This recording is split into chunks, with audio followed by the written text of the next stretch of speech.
G'day fellas and welcome to a casted game of Age of Empires 4. Today we are on Sacred Grove to watch two of the world's best players do something a little bit different. Ladies and gentlemen, welcome to a casted game. A pleasure to have your company here today, and look at what we have got right here.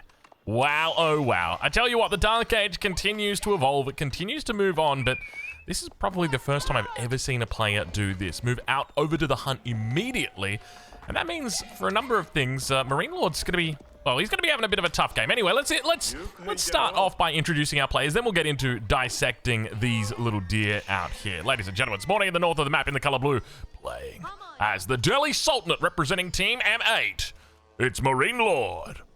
And on the south side of the map, in the color red, playing as the Japanese, it's Puppy Paw. Ladies and gentlemen, welcome to a casted game. A pleasure to have your company here today, because we are casting EGC TV's Elite Classic. Of course, I'm enjoying it a lot. If you're enjoying it as well, make sure you go ahead, leave a like on the video. It really helps out with the traction of the content. And let's get into it. Let's dissect this matchup a little bit. Of course, the Japanese, the Delhi Sultanate. You've got an OG civilization in the Delhi Sultanate up against one of the, I would say, one of the newer civilizations. I mean, they're kind of new, right? 18 months is still new. Not really. They're pretty worked out at this point. We know exactly what's going to be happening here. So we already start to see survival techniques coming through for Puppy Paw. And early spears coming out.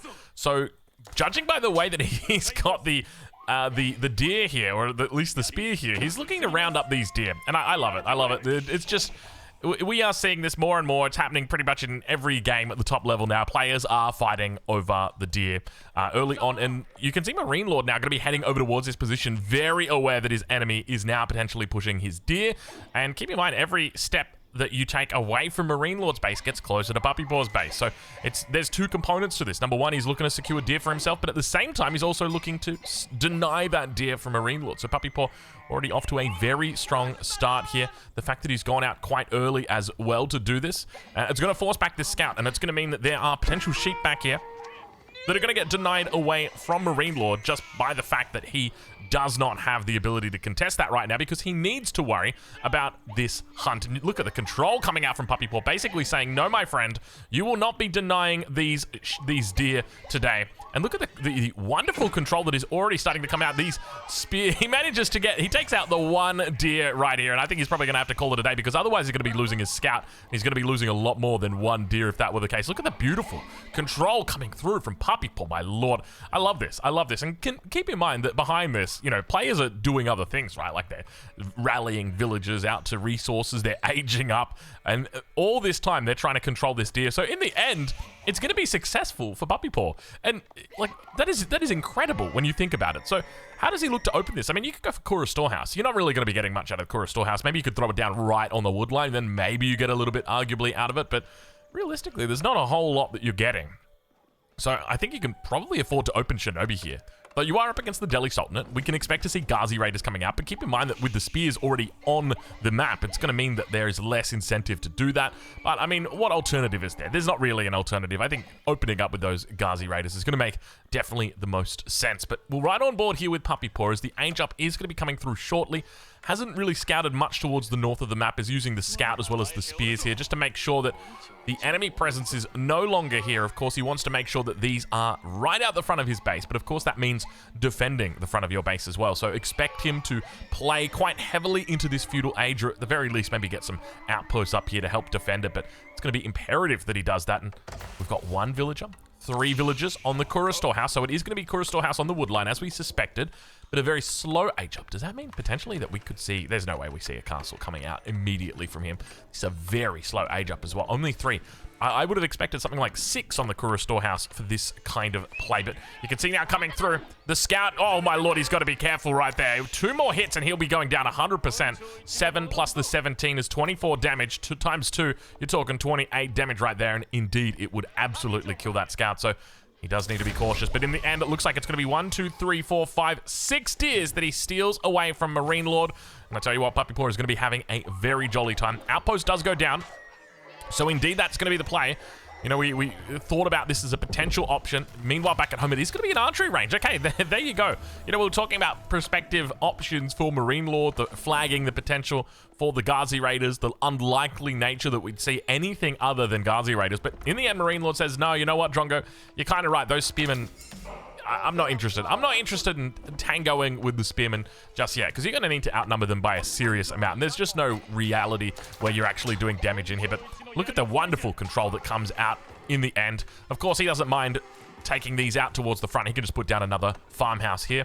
That's going to be doubling up as his house, and his drop-off point age up comes through. 5 minutes 25, a little bit of a late age up in the end, but he has quite a few vills out here, and I suspect because he's run out of the straggler trees that he's decided to get out. Oh, he didn't really run out. He's got 90 left on that one, but obviously needs to get some wood out and about.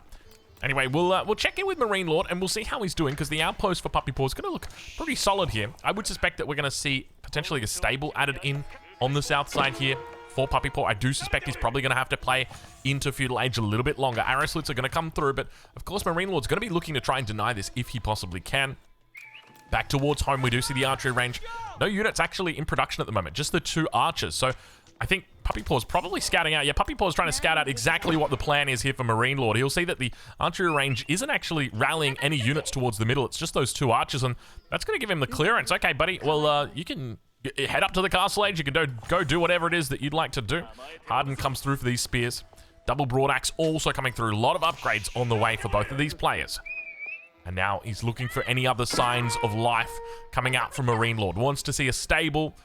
Wants to see the gold. How many vills have you got on gold, MarineLorD? That's a big question. If you've got 3 or 4 vills on gold, it could mean a castle age. But it's only the 2, which to me at least signals that, hey, there's probably going to be a bit more of a feudal play. And indeed, we spot the stable. The Ghazi Raider comes out, looks to chase down that scout and say, oi, get on out of here. And in the end, we'll be able to shut this down. But looks like he's probably only going to be able to clean up the sheep. The scout is particularly fast. So now I'm going to start moving into a nice little mix here.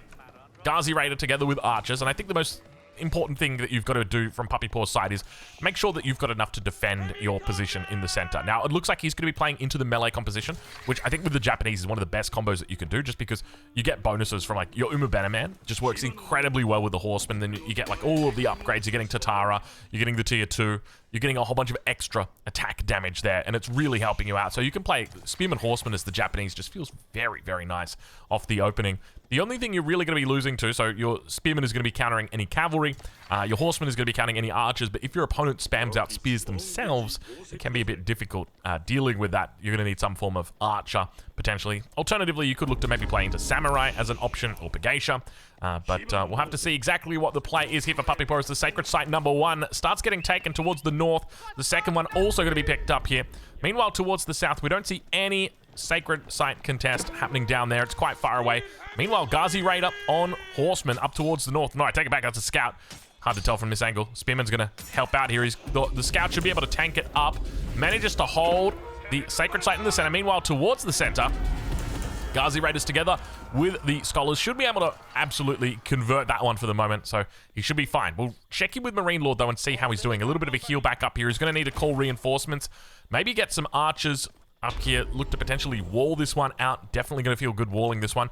There are some very wallable choke points, I will say, on this map right now. So across here, as an example, you could look to wall, then come out over towards this angle. You could go for something like that. You could just do an good old-fashioned square wall around the Sacred Site. Always fun to go for something like that, but MarineLorD's going to try it once again. Puppy Paw obviously got the scout here. He knows exactly what's up.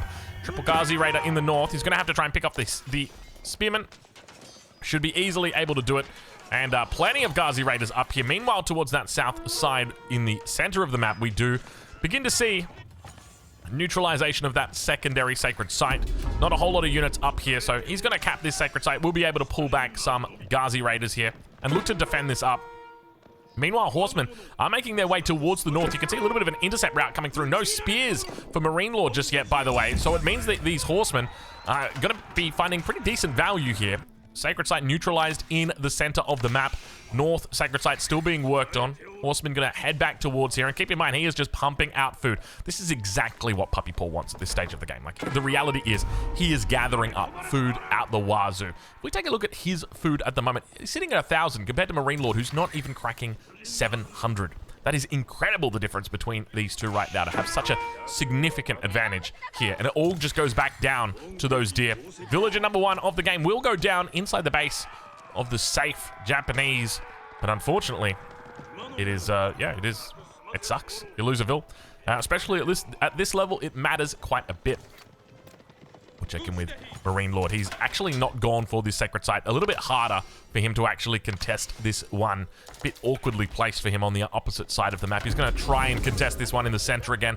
Meanwhile, towards the north, a 5 health horseman lies in wait. Of course, the Ghazi Raider was on the way, but not going to be allowed today, as Puppy Paw spots out those units on standby. You can see that he's really quite mobile here, Puppy Paw. He's looking to continue being aggressive up towards the north side, but obviously by bringing those units back away from the center here, it's meant that unfortunately in the end he's lost out all this deer. Now there is also the risk of professional scouts, and it's actually coming through right now, 40 seconds away. Don't be surprised if you see professional scouts come through and look to try and steal these if Puppy Paw doesn't get back to defend them. Meanwhile, horsemen working their magic on these spears, able to take them out. How are we doing with regard? No daimyo just yet, which means no. Well, in fact, we could have even checked up towards the top here. Another rack's going to be coming down, but with that means no increased damage here, at least not significantly increased damage. And we do want to try and get those damage upgrades because they can be very, very beneficial for us. Good control from MarineLorD. As the vills jump in and out. He's taken out 3 vills so far, Puppy Paw has. Chasing away a couple of spearmen. Now, keep in mind, if you would like to watch these players play it out, duke it out live this weekend, make sure you check out EGC TV. 15 GMT this weekend, Saturday and Sunday. It's going to be the grand finals of this event. Of course, this is the Elite Classic. I'll leave a link in the description to where you can watch it live, so make sure you go check it out, because I tell you what, it is going to be absolutely amazing. I'm looking forward to seeing just how good the games are going to be, and I suspect they're going to be incredible, because the entire tournament has been really good so far. The quality has just been next level. So, I mean, to be fair, that's what you kind of expect from EGC TV, right? You got the best in the business working their magic. You know, having a look at the group stage, it's kind of crazy just to think how stacked they were. It was just so many good people. And, yeah, I mean, getting to the pointy end of the stick, it's only going to continue to resolve. Puppy Paw. Now, finding a good little counter spot. Spearman also going to be joining the fray. Speaking of Spearman, though, MarineLorD now going to start switching in spears. We can see he's got 1 in the field at the moment. 1 in the queue. Obviously, 1 just went down, so it's the triple. The GUA triple, as we like to call it. And, unfortunately, for MarineLorD, Puppy Paw is going to clean him up here. Finds a whole bunch of Ghazi Raiders and goes, oh, okay, don't like that. Spearmen should turn around and fight. Horsemen get out. Indeed, they do. So Puppy Paw makes the right call. Sacrifices the infantry. Lets the cavalry live a little bit longer. And now behind the scenes, what's going on out here? He's looking to try and find any potential units that are back behind the base. Now, when it comes to castle ages, we don't have any real idea about that just yet. What is going on with all this food, by the way? Why do we have 1,400 food? Oh, it's all the berries. Oh, look at this. He's got 30 vills on berries, and they're just sucking them up, slurping up all the berries right now. Center, sacred site, denied. Your application has been denied, Mr. Scholar. Take that one. Take that one back to the drawing board with you, my friend. Infantry number is building here, though. One thing to note is this is samurai that we're talking about here. So these will do quite effectively against this composition. There's no real way that you can deal with this as the Delhi Sultanate other than to just have a lot of units. Alternatively, you can just go castle. And there's obviously a lot of good options for you there. But even though technically the Ghazi Raider does get bonus damage against heavy units, it's only a +2. So it's not a huge bonus. But, I mean, going from 12 up to 14 and then eventually to 15 once you've got +1, it's a decent amount of damage that you're able to do. And you are able to cut through that melee armor, which will eventually become 4. Towards the south, we can see Wolf working its magic. Unfortunately, it gets denied as well. Horsemen moving down around that south flank, up towards the north flank. Ghazi Raiders able to repel the horsemen that are here. And I'm going to say it right now, I think MarineLorD is definitely not favored to win this game at this stage. Normally, when we think about the Delhi Sultanate, what are we thinking? We're thinking when it comes to game plan, right? Number 1, I want to take sacred sites. That's what I want to do. Number 2, I want to secure sacred sites. So that means I want to get walls on them so that you can't deny them from me. Number 3, I want to get castle age. Number 4, I want to get relics. And number 5, it's a bit of a flex. I can try and kill you. I can try and drop keeps on you, or I can research village fortresses. I can always go imperial as well. I got a lot of options now. It's not such a linear civilization once you are looking towards win condition, but the early stages of the game, they're pretty solved. They're pretty figured. And I would say that because of that, MarineLorD definitely is fighting from a difficult place right now. This is not an easy place for him to be in because he does not even have a single sacred site to his name, and that is a sad state of affairs. Over towards that east side, Horseman doing magical work right here. People just chasing him around, and we might have a potential castle age coming through from the Japanese shortly. Now, which way does he go? Does he go towards the standard? I suspect he probably will. I don't think we're going to see the Temple of Equality. We only saw it in one single game, and it blew my mind, and then we've never seen it again, and I've been chasing that high ever since. Never been able to match it. Maybe if we see another Temple of Equality, we'll be able to see it, but I think it's unlikely, especially considering how big this army is getting for MarineLorD. Now, he's got 16 archers out, which is more than enough to one-shot a spearman. However, there's only 7 spears on the map, 21 samurai, so quite a bit. Now, ideally, there's the floating gate. Ideally, I'd love to see an infantry bannerman, so a katana bannerman, with this much infantry. Quite a bit here. But it's going to be an Uma bannerman, so for him to get that second one out, he's going to have to invest quite a bit, though. Meanwhile, towards the front, yeah, no cav around here at the moment. Age up coming through, floating gate on the south, so no real surprise there. Of course, the Japanese continue to rise with regard to the strength of this civilization. It is just improving. It feels like it's just getting better and better. I don't know what it is. Is it the whole Dark Age meta? You know, we kind of theorized that when it comes to the Dark Age, the Japanese are quite a strong civ because you do get access to the samurai. Interestingly, no one has built the samurai. It's just that the Japanese are just quite good with deer as well. But now, out towards this top side of the map, Sacred Site will get taken out. Age up comes through. A new age begins. Immediately, we start to see veteran samurai coming through. Expect to see Odachi and other potential upgrades for them also on the way. Horsemen, they're going to be getting heavy upgrades here. Not looking to move into mounted samurai just yet. Probably a bit too expensive to justify at the moment. Where does that first Yorishiro go, by the way? It looks like it's going into the stable. In fact, he's doing a double Yorishiro in the 2 stables. +1. Ranged armor is through, so keep in mind that once he gets the veterancy on these, it'll mean that he can block out every single point of damage from these archers, with the exception of one. Archers now working their magic, and you can see just how much difficulty, how tanky these samurai are. They are incredibly tanky as they attempt to do a little bit of a spin to win. Towards the south, Ghazi Raiders also coming through. Samurai very slow, but very blocky units. I mean, you don't want to mess with these guys, that is for sure. They are powerful units. That is a fact. So how do you deal with all these Ghazi Raiders in your base running around? Keep in mind they've got a very high movement speed. I think number one, you'd probably want to consider walls. Could be quite a good option. You've got a pretty easy to enclose base here, coming up to the gold, walling across like that. Could be decent, maybe walling out to the stone, walling up to the sides. Try and control that narrative a little bit with regard to raids. You could also look to wall off the edges of the map as well. Towards the center, it's unlikely that people are going to be chopping through here anytime soon, so another consideration you can make there. But for the moment, it looks like the sacred site to the south has been taken, the central sacred site has been taken, and the final sacred site in the north of the map as the third age comes through for MarineLorD. Looks like he will be moving into a sacred potential victory. We do see now sacred victory is approaching. MarineLorD's connected the 3. It's moved off this site. Mounted samurai have come out, and a whole bunch of samurai back here. Now just going to start sieging down the archery range. Well, why not? What else are you going to do? A whole bunch of infantry slowly progressing across this map. First relic on the way back here. And just chaos everywhere. It's hard for me to track because so many little attack symbols are going off down here. So we just got to kind of keep switching the perspective. I don't know. The mini-map is going crazy right now. I wish I had a neutral observer that I could watch as. Because as you can see, he's just got there's units everywhere. If we watch on perspective from Puppy Paw, there's about 7 different things going on right now.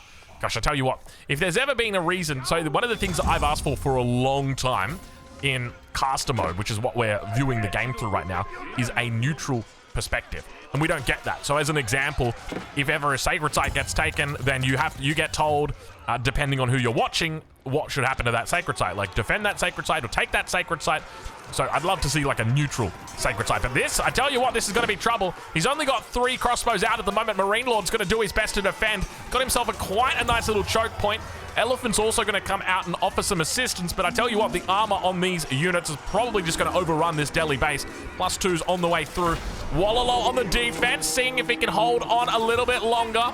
Might actually snag a couple units. Yoink, he says, as the mounted samurai goes over to MarineLorD, and the rest of these units get moved away. And this is part of the reason why often you see players mix in units like Honor Begeisha with these samurai just because they don't really do a lot of damage and they're very, very slow. So you do need something to assist, but the crossbow number's starting to build now. He's up to 5 crossbow. So not quite one-shotting these mounted units or these samurai units just yet, but still able to do some decent damage.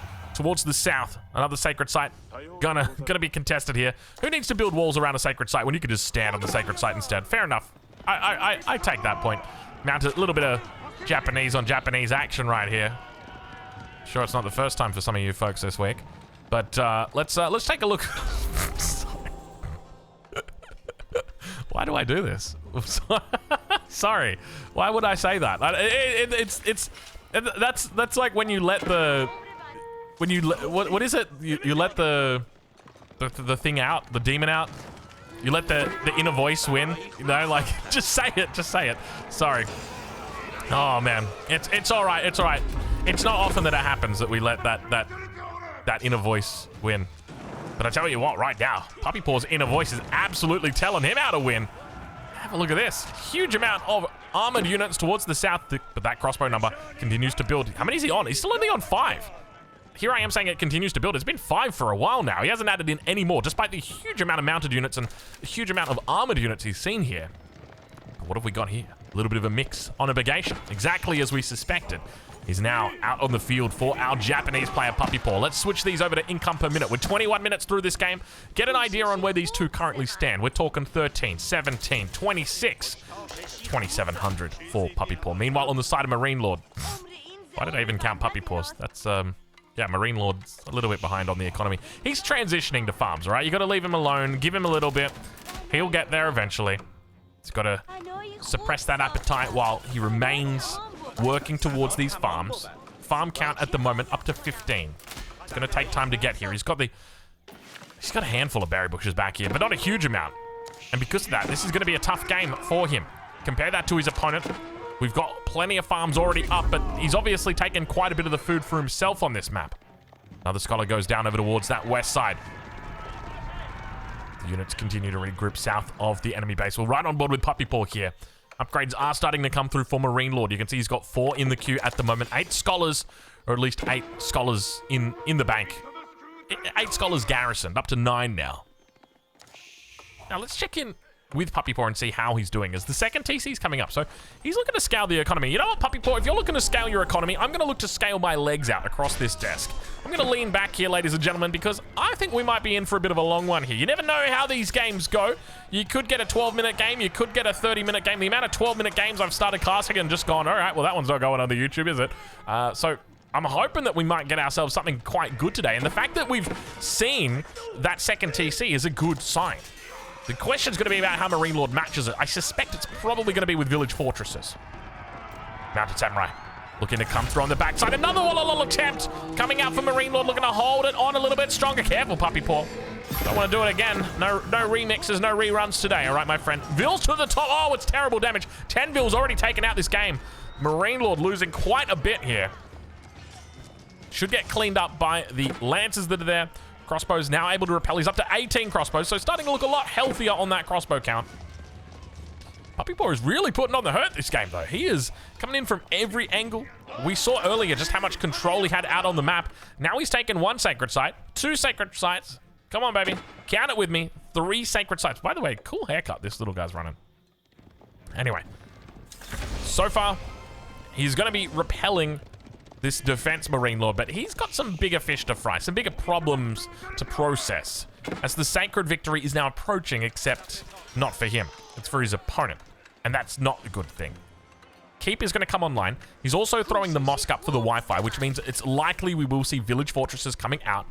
It says he's only got 3 scholars inside the Wi-Fi at the moment, or inside the modem at the moment. More and more mounted samurai from the south, some up from the north. More towards the front. You can see just how well Puppy Paw is playing this. And now, out of all things, he starts moving into Yumi. Yumi Ashigaru. All right, we'll take it. Village fortresses. Click the button. Click the button.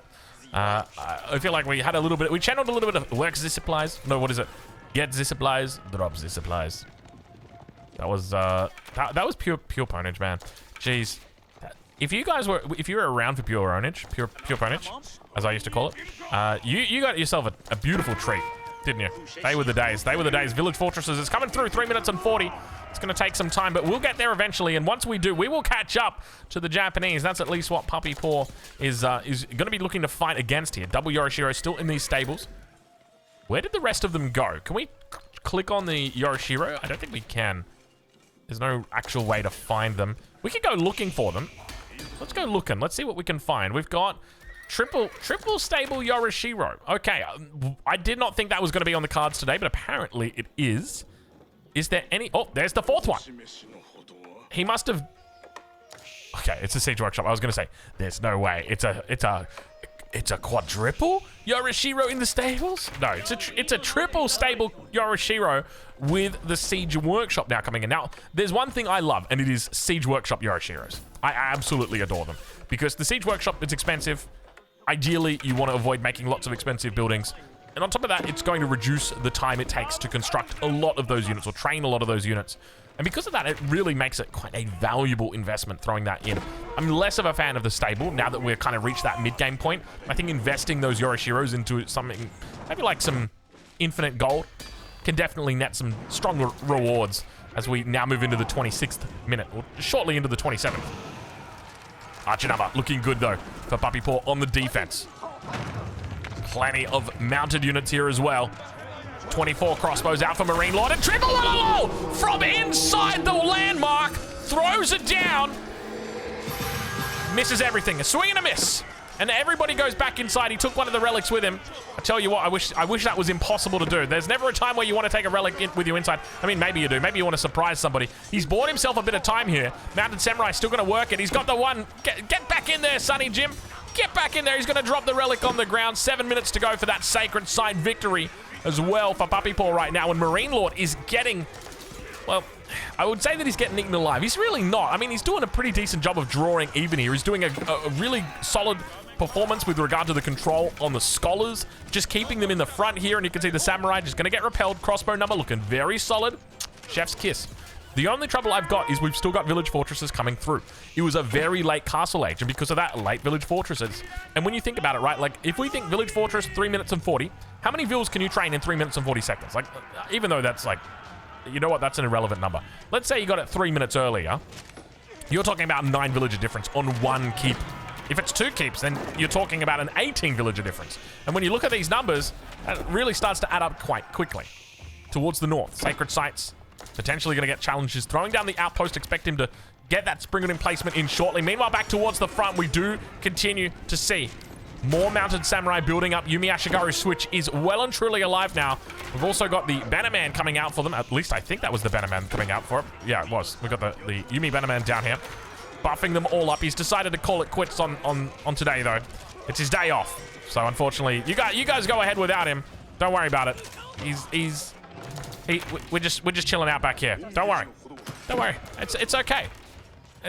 We weren't that intent on, you know.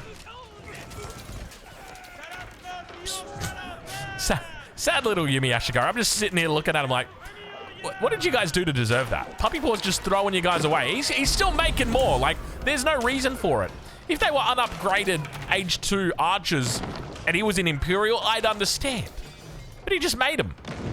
Keep going to be going down here. MarineLorD really starting to struggle. Obviously wants to try and rebuild this economy. And a key component to this is going to be that keep. It allows you to train villagers, but it immediately gets taken down. 4 trebs out here. Double outposts, both with sprinkled emplacements, both with the fortification. It's going to be a heavy task taking it out. And Puppy Paw could potentially strike here towards that south side. Does he look to go imp here? I think you can afford to go... Oh, do you go imp? I think... You don't really know what the scholar count is. I think that's the problem, right? Because if you go imp, they just drop a keep. I mean, they can't really drop a keep, though. That's the thing. No, you know what? Just keep up momentum. I think you just keep fighting it out, don't you here? You just keep adding in more and more units. You've probably got to do that because of the trebs. The trebs are an investment, right? You've invested in killing your enemy's buildings. So you going to Imperial Age is you not killing your enemy's buildings. So you've just kind of invested in nothing. Now, arguably, you could say, well, I've invested in killing his keeps and I've done that. Yeah, that's true. That's true. But it looks like he's going to go for it. Ladies and gentlemen, Scholars come out. Ghazi Raiders looking to try and break through. Actually doing a decent amount when it comes to their actual positioning. Meanwhile, on the back, the archers get obliterated. I don't know what happened there, but I tell you what, it wasn't pretty. Meanwhile, those mounted samurai are going to be the difference in this fight. Scholars going to do their best to try and hold this little position in here, try and provide that healing, but just getting cut apart completely. And Ghazi Raiders, unfortunately, there was a lot of them. But in the end, it was not enough. Ladies and gentlemen, the game shall go over to Puppy Paw as the victor. MarineLorD, unfortunately, tapping out in this game. He's got a beautiful little base built up back here. Anyway, go check him out this weekend, Saturday, Sunday, 15 GMT, EGC TV. I'll catch you in the next one.